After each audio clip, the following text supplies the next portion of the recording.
Hello everyone, welcome to GS education classes. My name is Geeta. उम्मीद करती हूँ कि आप सब लोग जो है बहुत ही बढ़िया होंगे और अपनी तैयारी जो है बेहतर तरीके से कर रहे होंगे। बीपीएससी शिक्षक भर्ती टीआरई 2.0 को लेकर एक बहुत बड़ी गुड न्यूज़ है उन सभी कैंडिडेट के लिए जो प्राथमिक शिक्षक भर्ती की तैयारी कर रहे थे, क्योंकि बीपीएससी ने जो है प्राथमिक शिक्षक भर्ती के लिए जो नोटिफिकेशन है ऑफिशियली वो जारी कर दिया है। इस नोटिफिकेशन में पीआरटी की एलिजिबिलिटी क्या है, एग्जाम का पैटर्न क्या रहेगा, सिलेबस क्या इसने जारी किया है, इन सब चीज़ों को जो है मैं एक्सप्लेन करने वाली हूँ। साथ ही सी टेट में कितना नंबर निर्धारित किया गया है, इन सब को जो है आप लोगों को एक एक चीज़ें करके जो है एक्सप्लेन करूंगी। तो वीडियो लास्ट तक देखिएगा, क्योंकि इसका कल से ही फॉर्म जो है फिलअप स्टार्ट हो जाएगा। अगर आप चाहते हैं कि कोई मिस्टेक ना हो तो उससे पहले जो है नोटिफिकेशन के बारे में पूरा जो है आप लोगों को डिटेल पता होना चाहिए। और हाँ, अगर चैनल पर नए हैं तो चैनल को सब्सक्राइब कर सकते हैं अगर बीपीएससी से रिलेटेड ऑथेंटिक इन्फॉर्मेशन चाहते हैं तो। अदरवाइज जो है कहीं से भी इन्फॉर्मेशन मिले, बस याद रखिएगा वो ऑथेंटिक होना चाहिए। चलिए स्टार्ट करते हैं। तो आप लोग देख सकते हैं ये जो है इसका एक मिनट, ये जो है इसका ऑफिशियल नोटिस है। यहाँ पे ये बीपीएससी की साइट आप लोगों को दिख रही होगी, ठीक है। बीपीएससी की साइट ये देख सकते हैं, 15 तारीख का नोटिफिकेशन आया हुआ है, मतलब आज का है। ये मैं रात में वीडियो 12 बजे रिकॉर्ड कर रही हूँ, तो ताकि आप लोगों को टाइम पर जो है इसका नोटिफिकेशन जो है मैं टाइम पर चीज़ें जो है आप लोगों को बता सकूँ, ठीक है। तो यहाँ पर अगर मैं ये ओपन करती हूँ तो यहाँ पर देख लीजिए ये डाउनलोड हो गया।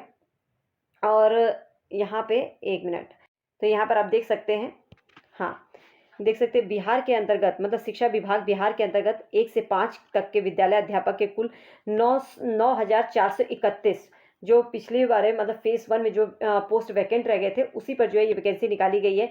और 10 नवंबर 2023 को जो प्रकाशित करते हुए विज्ञापन संख्या में सम्मिलित किया गया है। और इसके लिए बस क्या लिखा गया कि वो भारत का नागरिक होना चाहिए और राज्य सरकार या केंद्र सरकार द्वारा जो समय समय पर केंद्रीय पात्रता परीक्षा करवाई जाती है वो उत्तीर्ण होना चाहिए। वो भी कौन सा, पेपर 1, ठीक है। पेपर 1 यहाँ पर दिख रहा होगा, पेपर 1 जो है वो आपका क्लियर होना चाहिए, चाहे सी टेट हो व बी टेट हो, ठीक है, 1 से 5 के लिए।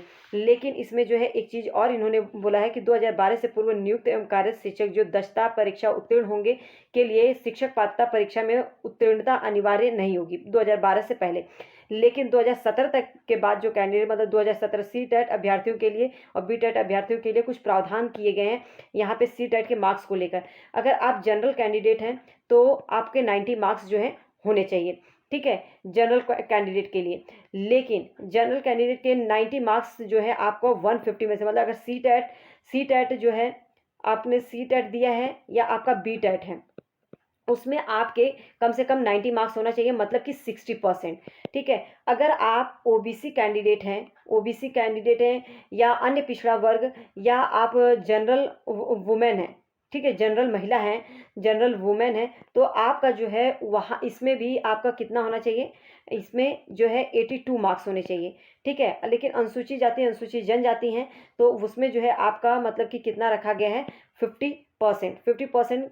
कहने का मतलब है 75 मार्क्स, ठीक है, 75 मार्क्स। तो ये याद रखिएगा, आप देख लेना आप किस कैटेगरी में आते हैं, उसके अकॉर्डिंग जो है आप जो है अपना फॉर्म किस में फिल कर सकते हैं, मतलब आप एलिजिबल हैं या नहीं ये आप लोग जो देख सकते हैं। अब दूसरी बात करूं तो यहाँ पर आप एक चीज़ और देखिएगा, विद्यालय अध्यापक पद पर नियुक्ति हेतु राष्ट्रीय अध्यापक शिक्षा परिषद द्वारा समय समय पर निर्धारित जो शैक्षणिक और प्रशैक्षणिक योग्यता निर्धारित की गई है वो क्या है, तो न्यूनतम मतलब 50% अंकों के साथ उच्चतर माध्यमिक, मतलब कि 12th में जो है आपके 50% जो है मार्क्स होने चाहिए, तथा प्रारंभिक शिक्षा शास्त्र में द्विवर्षीय डिप्लोमा, चाहे वो किसी नाम से जाना चाहते हैं, चाहे वो आपका बीटीसी हो या आपका डीएलएड हो, ठीक है, डीएलएड हो या आपका बीएलएड हो, कोई भी हो, द्विवर्षीय डिप्लोमा मतलब कि बीटीसी डीएलएड जिस भी राज्य में अलग अलग नाम से जाना जाता है डाइट, तो उसका मतलब वो चलेगा, लेकिन 12th में 50% अंक होने चाहिए। फिर आगे बोल रहा है कि 45% अंकों के साथ उच्चतर माध्यमिक, कहने का मतलब है 12th में जो है 45% अंक होने चाहिए। और प्रारंभिक शिक्षा शास्त्र में द्विवर्षीय डिप्लोमा, चाहे किसी भी नाम से जाना जाता हो, मतलब बीटीसी हो, आपका डाइट हो या डीएलएड हो, जिस भी नाम से जाना जाता हो, राष्ट्रीय अध्यापक शिक्षा परिषद मान्यता मानदंड और क्रियाविधि द्वारा जो है 2002 के अनुसार प्राप्त किया गया हो, या आपका 50% अंकों के साथ उच्चतर माध्यमिक होना चाहिए, मतलब 12th में जो है 50% होना चाहिए, या 4 वर्षीय प्रारंभिक शिक्षा शास्त्र में स्नातक, मतलब कि बीएलएड वाले कैंडिडेट के लिए बोला गया है। ठीक है, या तो आपका 50% जो है आपका उच्चतर माध्यमिक में होना चाहिए, इसके बाद शिक्षा शास्त्र या स्पेशल एजुकेशन आपका द्विवर्षीय डिप्लोमा हो। तो यहाँ पे जो है आप लोगों को चीज़ें जो है क्लियर हो गई होंगी, या स्नातक और प्रारंभिक शिक्षा शास्त्र द्विवर्षीय डिप्लोमा हो, मतलब जैसे बीटीसी होता है तो वो ग्रेजुएशन के बाद होता है, तो ग्रेजुएशन प्लस बीटीसी होगा तो भी आप लोगों का वो जो है चल जाएगा।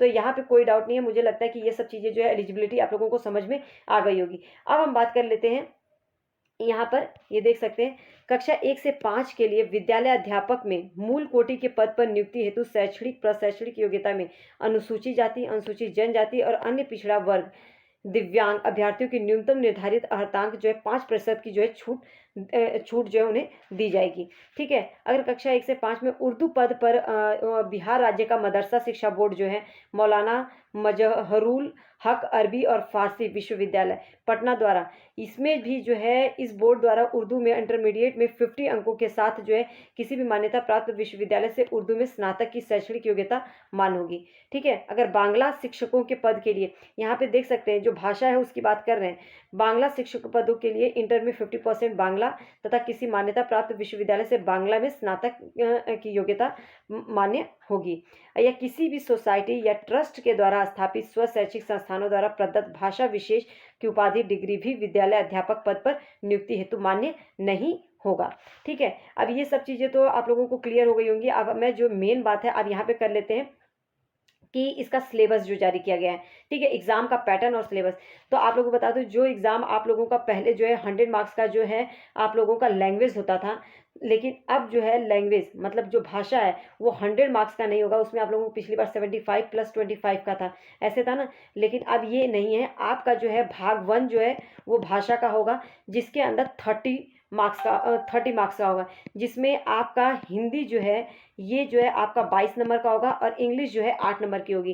कहने का मतलब है इन दोनों को मिला के जो है 30% जो है आप लोगों के पासिंग जो है भाषा में आना चाहिए। ठीक है, भाग 1 जो है 30 मार्क्स का होगा, भाग 2 जिसमें कि आपका सामान्य अध्ययन होगा, सामान्य अध्ययन, और इसके अंदर जो है ये 40 मार्क्स का होगा, और उसके भाग 3 जो है आपका भाषा विषय से होगा। तो यहाँ पे जो है आपका भाषा, सामान्य अध्ययन और विषय से जो है आपके क्वेश्चंस रहेंगे। अब यहाँ पे जो है प्रश्नों की संख्या जो है कम हो गई है, मतलब 150 हो गई है। घंटा जो है 2.5 घंटे का है, कहने का मतलब 150 मिनट है, 150 क्वेश्चंस होंगे। ठीक है, 150 अंक 150 मिनट है, 150 अंक का 150 क्वेश्चन है। तो अब यहाँ पर जो है आप लोगों को एक क्वेश्चन के लिए 1 मिनट जो है यहाँ पे मिल रहा है। ठीक है, अब हम बात करते हैं कि जो इसका सिलेबस है वो आपको कैसे पढ़ना है। तो ये सिलेबस पे एक बार नज़र डाल लेते हैं। देखिए, अगर कुछ भी कहीं पर भी कोई डाउट है तो कमेंट सेक्शन में आप एक कमेंट कीजिएगा, मैं ज़रूर रिप्लाई करूँगी। लेकिन फॉर्म फिल करने से पहले आपको एक एक चीज़ जो है क्लियर होना बहुत ज़्यादा ज़रूरी है, क्योंकि एक भी मिस्टेक होगी तो आप इस शिक्षक भर्ती प्रक्रिया से जो है बाहर हो जाएंगे। तो कुछ भी डाउट हो आप ज़रूर पूछ सकते हैं। देखिए, अगर मैं सिलेबस की बात करूं तो आप यहाँ पे सिलेबस देख सकते हैं। यह पत्र 3 भागों में होगा, भाग 1 जो कि हिंदी का है, भाग 2 जो कि सामान्य अध्ययन है, और भाग 3 जो है विषय से है। भाषा 1 में अंग्रेजी, हिंदी, उर्दू, बांग्ला कोई भी आप जो है चूज़ कर सकते हैं। अब इसके अंदर जो है इस भाग में अर्हतांक जो है कम से कम 30% जो है अनिवार्य है। कम से कम जो है आपको 30% जो है मार्क्स लेना ही लेना है, तभी आप पास होंगे। सामान्य अध्ययन के लिए प्राथमिक गणित आएगा, मानसिक क्षमता परीक्षण, सामान्य जागरूकता, सामान्य विज्ञान, सामाजिक विज्ञान, भारतीय राष्ट्रीय आंदोलन, भूगोल और पर्यावरण शामिल होगा। ठीक है, भाग 3 की अगर मैं बात करूं तो भाग 3 में भाग 3 हिंदी भाषा, उर्दू भाषा, बांग्ला भाषा, तीनों में से किसी भी भाषा का जो है आप लोगों को क्या करना पड़ेगा, चुनाव करना पड़ेगा। उपरोक्त विषय पत्र में आपको ये देखिए, जो भाग 3 है जो विषय से रिलेटेड है, इन तीनों में से किसी एक का चुनाव करना पड़ेगा। भाषा से रिलेटेड जो अर्हतांक थी वो मैंने आप लोगों को बता दिया क्या इसके लिए जो बातें बताई गई थी। उपरोक्त विषय पत्रों में पाठ्यक्रम जो है, जो पाठ्यक्रम मतलब कहाँ से आपको क्वेश्चंस पूछे जाएंगे, वो है आपका SCERT और NCERT। ठीक है, इससे संबंधित होंगे, लेकिन इसका स्तर जो है उम्मीदवार हेतु निर्धारित न्यूनतम अर्हता के आलोक में होगा। कहने का मतलब है अगर आप जो है प्राइमरी के लिए देने जा रहे हैं तो आपसे जो है ये लगभग 12th के लेवल का पूछेंगे, लेकिन मैं यही कहूँगी कि थोड़ा सा लेवल अप करके पिछली बार पेपर को देखते हुए, लेकिन इन्होंने कहीं ना कहीं कहा है कि क्वेश्चन जो है इस बार जो है स्टूडेंट फ्रेंडली होंगे, तो देखते हैं कि कैसा रहता है। लेकिन आप अपनी तैयारी जो है अच्छे से कीजिए अगर आप चाहते हैं कि इसमें अपनी एक सीट जो है आप अपनी सीट जो है एक बुक कर ले। तो सामान्य अध्ययन पत्र में जो है एससीईआरटी से संबंधित होगा, लेकिन इसका असर उम्मीदवार हेतु निर्धारित न्यूनतम अर्हता के आलोक में होगा। लिखित परीक्षा जो है ये बहुविकल्पी होगा और कोई भी नेगेटिव मार्किंग नहीं होगी। तो इसमें जो है कोई भी डाउट नहीं होना चाहिए आप लोगों को। सिलेबस में सिलेबस एक एक चीज़ मैंने क्लियर कर दिया। आप बात कर लेते हैं कि फॉर्म कब, ऑनलाइन इसका आवेदन कब से शुरू होगा। तो आप लोगों को बता दूं, इसका रजिस्ट्रेशन जो है, भुगतान, ऑनलाइन आवेदन जो है ये 16 तारीख मतलब कल से स्टार्ट हो जाएगा।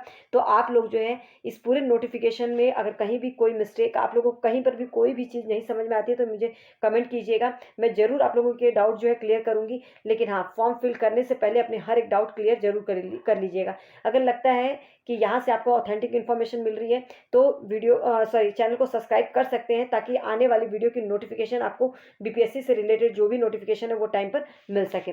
ठीक है, और लास्ट अंतिम तिथि जो है ये 25 तारीख है, तो बहुत ही कम टाइम है, इसलिए जो है अपना टाइम से फॉर्म फिल कर लीजिएगा। उम्मीद करती हूँ कि आपको हर एक चीज़ क्लियर हो गया होगा। All the best.